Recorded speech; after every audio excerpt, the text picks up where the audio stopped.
Bonjour tout le monde, j'espère que vous allez bien. On se retrouve pour le brief du 30 juillet 2020 et comme d'habitude, je vous invite à nous rejoindre sur Discord. N'hésitez pas, le lien est en description et dans les commentaires et aussi à laisser un petit pouce bleu et à vous abonner si jamais le contenu vous plaît. Alors aujourd'hui, on va revenir très rapidement sur le Bitcoin. Il ne s'est pas passé grand chose depuis hier. On va surtout parler d'un setup de continuation qui se met en place. On va parler un petit peu des spreads. Il me semble qu'il y a une petite maintenance du côté des futurs, en tout cas sur l'indice que j'utilise. Donc peut-être que les spreads ne bougent pas en rapport avec ça, on ira voir ça après. Ensuite on parlera des assets à risque, du gold, etc. Bon, la situation n'a pas tellement changé depuis hier.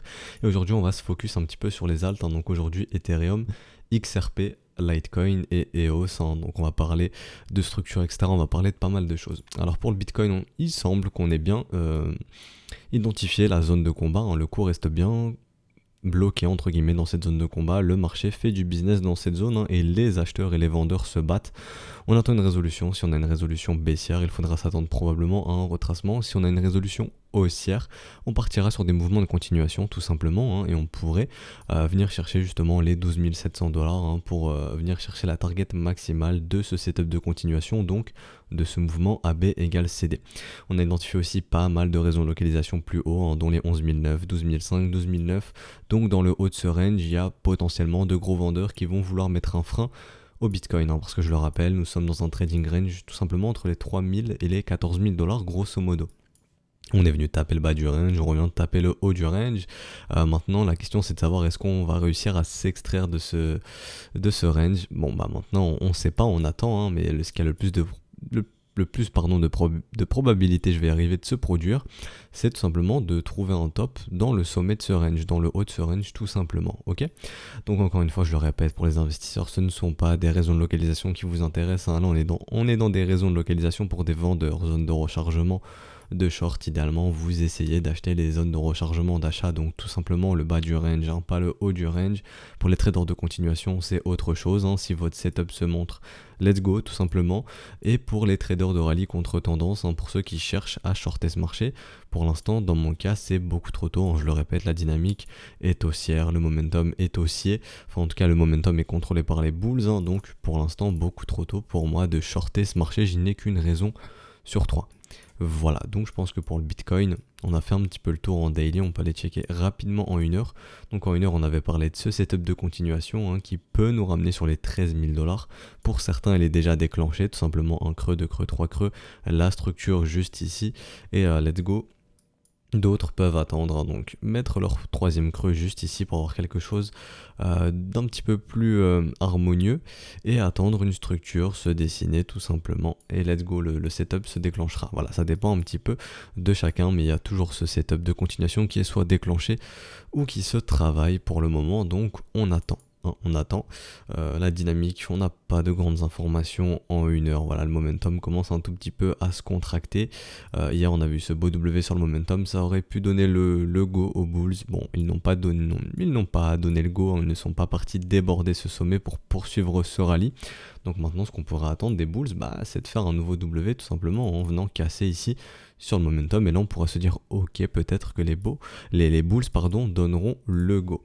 Mais voilà, je vois pas ce que je pourrais dire de plus sur Bitcoin. La situation n'a pas vraiment changé depuis hier. On peut aller checker un petit peu au niveau de l'order flow. Donc rappelez-vous, il y a toujours ce gros portefeuille, comme je vais l'appeler, ce big boy qui bloque tout ce qui vient 11 200. Donc vraiment, il y a quelqu'un qui essaye vraiment de shorter Bitcoin autour des 11 200. Même il y a quelques heures, donc il y a 12 heures ou 16 heures. En tout cas dans la nuit ou hier soir, il a encore essayé, donc voilà, c'était dans la nuit, il a encore essayé de se fil des shorts, on le voit ici. Donc est-ce que c'est la même personne, je ne sais pas, mais tout le temps des gros ordres ici, vous le voyez aux alentours des 11 250, même ici des gros ordres aux alentours des 11 100. Donc il y a vraiment quelqu'un qui aime faire du business sur les 11 200 $ et qui tente de travailler cette zone et probablement d'essayer d'instaurer un top. Est-ce qu'il va réussir? J'en sais strictement rien, mais en tout cas quelqu'un ici est assez chaud pour shorter Bitcoin et ça a l'air d'être un assez gros portefeuille. On parle quand même de positions assez conséquentes, 20 millions ici, 43 millions. Bon voilà, c'est pas un petit portefeuille, mais bon voilà, ici c'est qu'une information au niveau de l'order flow. Tout ce qu'on sait, c'est qu'il y a un combat entre les acheteurs et les vendeurs, et on arrive plus ou moins à cibler qu'un gros vendeur veut vraiment travailler cette zone des 11 200 voire 11 300 $ et qu'il a tout intérêt à maintenir cette zone. Alors on m'a demandé comment ce vendeur vendeur peut faire pour défendre sa position? Tout simplement il a de l'offre, donc il vend en fait, c'est lui qui fait barrage tout simplement, ok? Donc voilà, donc tout ce qui revient à 11 200, 11 300, il le vend pour pas que le prix puisse aller plus haut. C'est aussi simple que ça. Et si jamais il est épuisé, c'est-à-dire qu'il n'a plus d'offres à proposer sur ce niveau des 11 200, 11 300 et que les bulls gagnent, en tout cas que la demande l'emporte et qu'on casse ce niveau, ça sera dangereux pour lui et il devra clôturer ses positions. Et rappelez-vous, un vendeur qui clôture sa position, ça devient un acheteur. Aussi simple que ça, hein, parce qu'on rachète ses positions de vente. Au niveau des liquidités, je vous ai un petit peu indiqué ici les leviers, hein, donc ça c'est encore une fois un outil pour l'instant qui n'est pas partagé publiquement, donc voilà, je n'ai pas l'accord du dev pour le partager, il devait le partager à très longtemps mais bon, il s'endort un petit peu donc voilà, je vais le laisser privé pour le moment, en tout cas c'est sa demande, hein. Donc voilà, c'est pour ça, ne me demandez pas où est-ce que vous pouvez le trouver, pour l'instant il est privé, certains ont pu le trouver, il est accessible, hein, mais c'est juste que je peux pas vous le partager parce que si je le partage dans le Discord ou sur YouTube, vu qu'il y a une assez grosse communauté, très probablement ça va emmerder le dev puisque son site va crash, etc. et que c'est encore en phase d'alpha et bêta, voilà. Enfin, en phase d'alpha, bêta, je ne sais plus. Enfin bref, il travaille encore dessus. Mais ça nous permet un petit peu de savoir où sont probablement les leviers sur des grosses positions. Donc là, on pourrait voir qu'on a un paquet de x50 et de x100 à liquider au niveau des shorts. Donc aux alentours des 11 300, 11 100 $. On a pas mal de longues. Donc pour aller liquider les longues, hein, donc là c'est du x50 comme je vous indiquais. Il faudrait aller dans les 10 600, 10 400 $ si on veut vraiment chasser du bulls à gros levier. Et sinon, il y a encore pas mal de vendeurs à liquider, hein. Probablement un petit peu de x50 ici et beaucoup de x25, hein, de 11 300 jusqu'à 11 800 $. Donc probablement beaucoup de liquidités qui attend encore un petit peu plus haut. Voilà, on n'a pas d'autres informations. Ici c'est que de l'order flow et je le répète, nous on reste dans une zone de combat. Voilà, il n'y a pas grand chose d'autre à dire. Maintenant au niveau des spreads, il me semble que c'est en maintenance ou je ne sais pas, je vois que ça cote plus tellement, en tout cas les candles sont bizarres, on peut aller voir ça ensemble, hein. Donc là je vais prendre le contrat futur de 3 mois comme ceci, hop, et on voit que c'est un petit peu bizarre, vous voyez ces petites candles ici, ça faisait pareil hier, je ne sais pas ce qui se passe. Au niveau du volume il n'y a quasiment rien du tout là depuis 3 heures, peut-être ça en maintenance, mais bon, si le prix ne bouge plus, les spreads sont faussés tout simplement, ça bouge un petit peu mais il n'y a jamais eu ça par le passé, je sais pas vraiment ce qui se passe, donc on va quand même parler des spreads mais garder potentiellement à l'idée que cette data est un petit peu erronée entre guillemets parce que j'ai l'impression que le prix ne bouge plus sur les contrats futurs, quoi qu'il arrive au niveau des spreads. Toujours la demande surperforme toujours l'offre, on ne voit toujours pas de M ici se mettre en place, on ne voit toujours pas l'euphorie ou l'optimisme, ça dépend de votre vision, quitter ce marché. Donc les investisseurs sont toujours optimistes ou euphoriques, mais bon, tant que l'euphorie ne quitte pas le marché, ce marché peut pousser, tant que la demande ne baisse pas et que l'offre reprend le dessus, théoriquement c'est un marché qui peut monter, aussi simple que ça, et pour l'instant on est dans ce cas de figure, c'est la même chose sur Ethereum et la même chose sur Litecoin, ok. Donc pour l'instant les spreads ne nous donnent pas l'information, ok les bulls, calmez-vous, les bears sont de retour, en tout cas l'offre, il se passe quelque chose entre l'offre et la demande, pour l'instant la demande surperforme toujours l'offre, il n'y a pas de souci là-dessus. Maintenant au niveau des assets à risque et du gold, etc., bon il se passe pas grand chose, hein. La question qu'on se pose c'est ok, est-ce que S&P il est sur un top de marché, est-ce que S&P il est prêt à se retourner, et si S&P se retourne, est-ce que ça va emmener Bitcoin avec lui? Alors est-ce que sur Bitcoin on était tout simplement à une chasse aux vendeurs, hein, pour liquider tous ces vendeurs avant de faire quelque chose comme ça, ce serait pas tellement bon signe, hein, de juste aller casser et de réintégrer. Ensuite voilà, si on dessine du M, vous avez compris un petit peu, on repartira sur une dynamique baissière, pour l'instant on est loin de tout ça, mais faut quand même surveiller le S&P, hein, parce que Bitcoin semble toujours corrélé au S&P et se comporter comme un asset à risque, hein, tandis que tout ce qui est obligations, gold, yen, ça explose. Donc le marché est plus dans une optique de ok, on achète du risk off et on temporise sur les assets à risque. Voilà, c'est un petit peu la vision du marché actuellement. Et je pense qu'on a fini pour tout ça, j'ai plus grand chose d'autre à dire pour Bitcoin, on va passer tranquillement aux altcoins. Donc Ethereum, on a identifié encore une fois les cours de clôture tout simplement, donc ça c'est des niveaux où les vendeurs aiment faire du business, hein, où de gros portefeuilles ont bloqué Ethereum tout simplement l'été dernier et ils sont en train de refaire la même chose ici probablement, en tout cas on voit que les vendeurs aiment bien vendre ici et Ethereum est bloqué pour le moment, donc si Ethereum doit trouver un top dans ce trading range, hein, si on ne résout pas ce trading range à la hausse, Ethereum devrait probablement trouver un top ici, tout simplement. Au niveau de ces corps de chandelle, puisque de gros vendeurs aiment faire du business ici et probablement qu'ils essaieront d'instaurer un top ici. Et si jamais ils n'y arrivent pas, vous connaissez la chanson, hein, ce qui risque d'arriver, et ben c'est un gros W monthly, hein, et ça c'est bullish, c'est très bull. On peut reparler de dynamique haussière. Et la première target qui serait très réaliste, 6W monthly prend vie, ce serait tout simplement le premier arrêt et revenir tester les 600 $. Et là, on verra.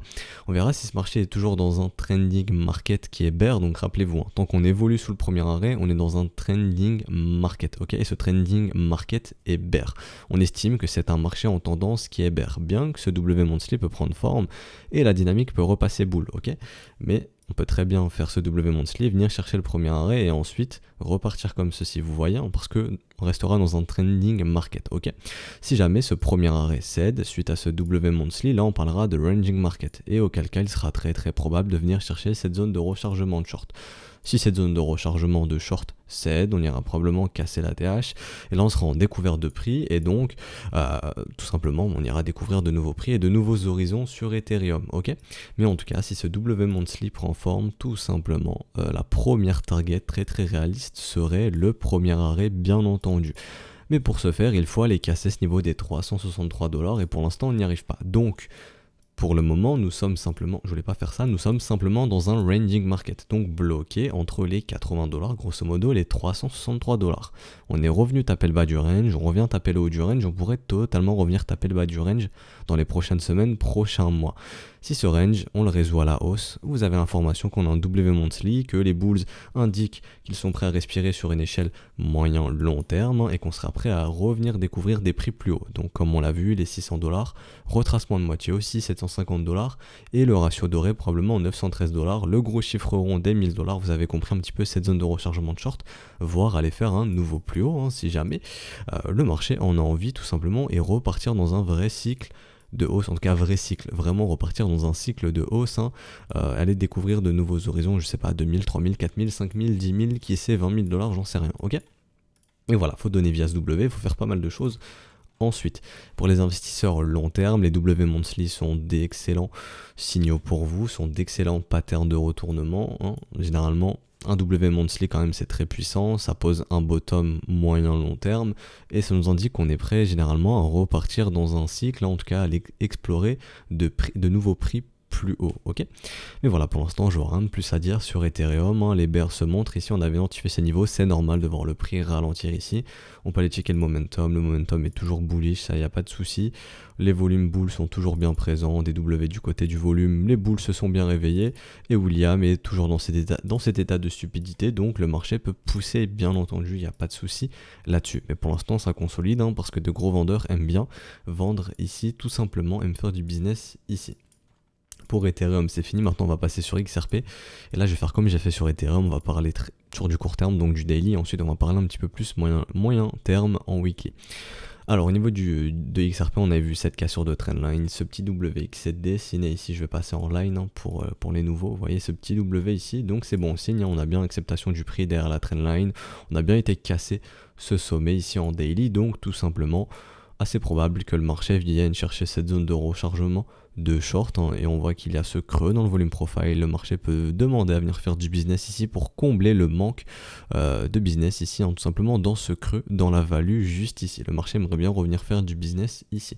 Rappelez-vous ici pour moi c'est un V-top tout simplement, et les V-top sont amenés à être testés, donc il ne faudrait pas être étonné que XRP puisse revenir chercher ici les 33 centimes de dollars. Maintenant on va faire le même travail qu'on a fait sur Ethereum, on va regarder un petit peu les cours de clôture tout simplement. Voilà, donc là je vais passer en jaune comme ceci. Donc on a vu ce premier niveau, on a vu celui-ci qu'on est en train de travailler, donc là on est en train de travailler ce premier niveau, ce second niveau ici sera ici aux alentours des 28 centimes, on a aussi celui-ci aux alentours des 29 centimes et on aura celui-ci, ce V-top justement aux alentours des 33 centimes de dollars. Donc voilà, on voit maintenant que les bears se montrent un petit peu ici, si ce niveau cède, très probablement, d'ailleurs je vais pouvoir supprimer ça, très probablement qu'on ira chercher le prochain niveau dans la zone de rechargement de short tout simplement, et les bears essaieront encore de faire du business ici. Le momentum pour l'instant est toujours bullish, des W dans des W, c'est un momentum contrôlé par les bulls, la dynamique sur ce mouvement est bull, donc maintenant les bulls contrôlent bien ce mouvement, et rien ne nous indique que les bears contrôlent ce mouvement, donc si les bulls veulent pousser ce marché, ils le feront, il n'y a pas de souci, et on pourrait venir chercher même cette target de continuation AB égale CD qui nous ramènerait sur les 29 centimes de dollars. Maintenant je vais parler un petit peu plus en weekly, et là je vais changer de chart, je vais passer sur Bitstamp, comme ça on aura une chart toute fraîches comme ceci. Voilà, je vais tout supprimer. Donc voilà. Et qu'est-ce qu'on commence à voir ici? Je pense que vous le voyez, hein, ce W8CLI, ok. Donc ce W8CLI peut nous annoncer que XRP peut que les bulls peuvent respirer sur XRP tout simplement, hein, et qu'on peut redécouvrir un petit peu des prix croissants. Là je vous parle pas de nouveaux ATH de 2, 3, 4, 5 dollars, non, je vous parle juste de respirer un petit peu, et tout simplement on va voir un petit peu où ce break, enfin en tout cas où ce W prend forme. Donc on va tout simplement prendre cette trendline comme ceci, non je voulais pas faire ça encore une fois, hop, comme ceci, on va tout simplement tracer cette trendline, hop. Et on voit que ce W a l'air de se faire de l'autre côté de la trendline. C'est assez bon signe, hein. Rappelez-vous, les W8CLI sont d'excellentes structures qui peuvent vous montrer que la dynamique repasse temporairement bullish, hein, et que ce marché est prêt à respirer un petit peu. On voit, William donne cette information, ça fait longtemps qu'on a quitté cette zone de stupidité. Depuis janvier 2020, on voit aussi des gros W du côté de William R. C'est très très encourageant pour les bulls, tout ça. On voit aussi un petit peu au niveau du volume, que le volume bulls arrive un petit peu, même s'il n'est pas croissant, donc idéalement on aimerait avoir un volume croissant, donc là on aimerait venir en fait tout simplement casser ce niveau ici sur ce W8CLI pour commencer à dessiner des W du côté du volume acheteur, et là on se dira ok, les bulls se réveillent. Donc vous voyez ici il faudra venir casser ce niveau pour les bulls. Et au niveau du momentum, donc là on va aller sur MACD, il y avait ces précédentes divergences, donc on commence à revoir des W sur le momentum, ce qui nous indique que la dynamique interne n'est plus tellement en accord avec ce mouvement, qu'il se passe quelque chose dans la dynamique interne, même que le momentum commence à redevenir bullish. Pourquoi? Parce qu'on commence à revoir des W sur celui-ci, hein. Je voulais pas faire ça, je vais mettre histogramme 2, d'ailleurs c'est disponible dans le Discord si jamais, hein, c'est un petit script qui vous permet de voir mieux les structures si vous êtes débutant.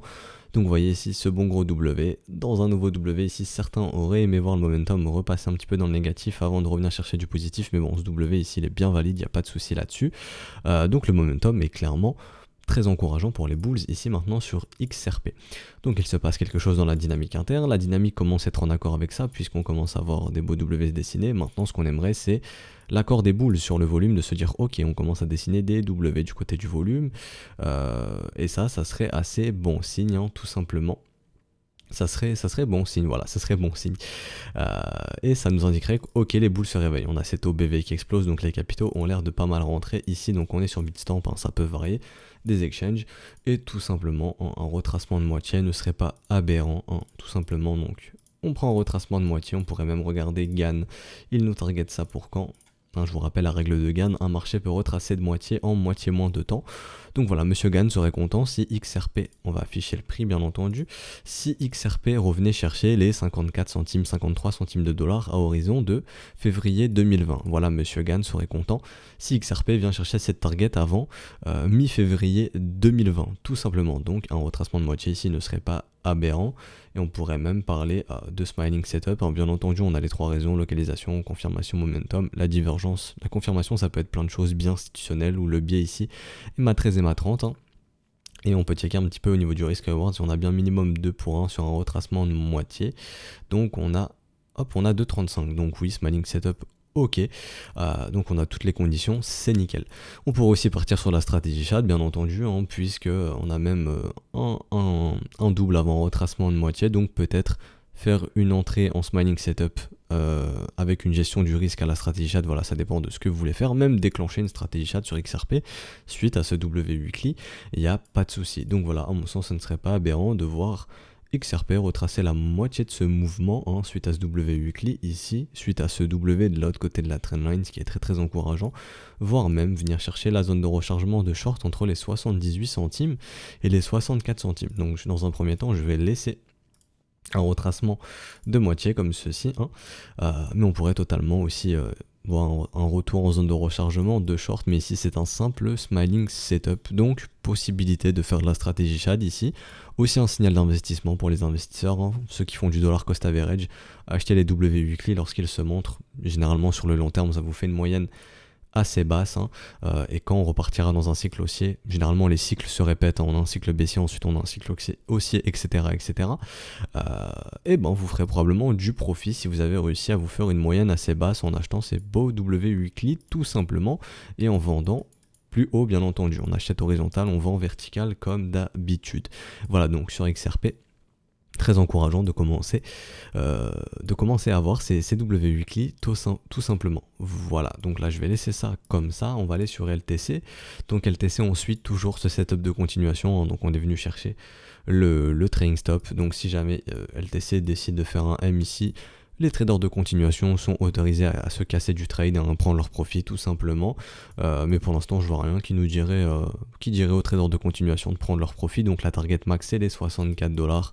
Il y a toujours ce wake of check qui nous attend dans cette zone de rechargement de shorts autour des 67 $. Et aussi cette PRZ, hein, donc la target du mouvement AB égale CD, hein, sur le niveau des 64,7 $.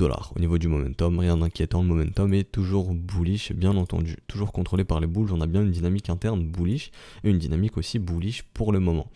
Et là je voulais vous parler des hausses parce que c'est la même chose que tout simplement XRP, hein. On voit bien ici la cassure de la trendline, le W qui semble se dessiner de l'autre côté de la trendline. Pour l'instant c'est pas un W confirmé non plus sur XRP, on attendra une clôture comme ceci pour que ce soit confirmé, je reviens dessus.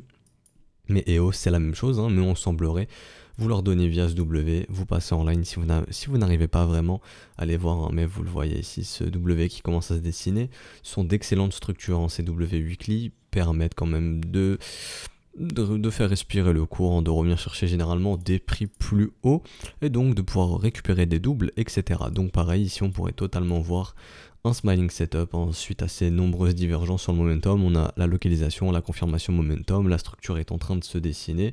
Donc ici, sans trop de soucis, on pourrait imaginer un smiling setup, hein, comme ceci, donc le stop sous le creux de la structure initiale, hein, et une target sur les 0,5, ce qui ferait 5,4 de risk reward, ce qui est assez excellent, ok. On pourrait même faire de la stratégie chat pour le coup, puisqu'on a presque 2 doubles sur un retracement de moitié, hein, et d'ailleurs on est toujours dans ce trading range, donc suite à ce W weekly sur le bas de ce range, revenir voir visiter le haut du range, donc la zone de rechargement de short, permettrait aussi d'offrir un double. Donc pour la stratégie chat ici ça peut être très très intéressant. Et rappelez-vous, ces W weekly sont vos amis, surtout si vous êtes investisseurs. Encore une fois, là vous avez un signal très très intéressant.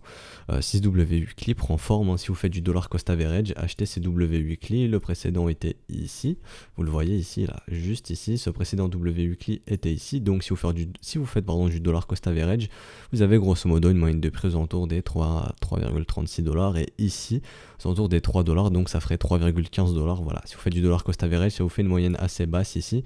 Et si jamais cet asset décide de refaire un cycle haussier, d'aller découvrir de nouveaux ATH, vous avez quand même un prix assez bas. Donc un nouvel ATH, c'est all-time high, donc ce qui veut dire tout simplement plus haut sommet historique en français, bien entendu, hein. Donc de venir casser les 23,02 $. Donc voilà, sur les altcoins, on commence à voir de belles choses qui se dessinent, hein, de beaux W weekly, on le voit sur l'altcoin dominance aussi, on voit des W weekly, donc ce qui nous amène à penser que maintenant les capitaux privilégient les altcoins au Bitcoin, à part quand Bitcoin bien entendu fait de gros mouvements, hein, que Bitcoin prend 10-15% une journée. Bon bah là les altcoins souffrent un petit peu, ce qui est assez normal tout simplement. Donc voilà, mais on voit quand même que sur l'altcoin dominance des belles choses se dessinent, et sur les altcoins on voit aussi de belles choses se dessiner. Donc voilà, je vais m'arrêter ici pour aujourd'hui. Voilà, j'ai réussi à tenir entre 20 et 25 minutes, c'est nickel. Donc si ce prix vous a plu, n'hésitez pas à laisser un petit like, un petit commentaire, aussi à vous abonner, hein, si ce n'est pas déjà fait, à nous rejoindre sur Discord, je le répète, le lien est en description, et aussi dans les commentaires, hein, si jamais vous voulez nous rejoindre. On est plus de 10 300 membres, donc voilà, n'hésitez pas. Je vous souhaite une excellente journée, on se retrouvera donc demain pour clôturer cette semaine. Allez, ciao tout le monde.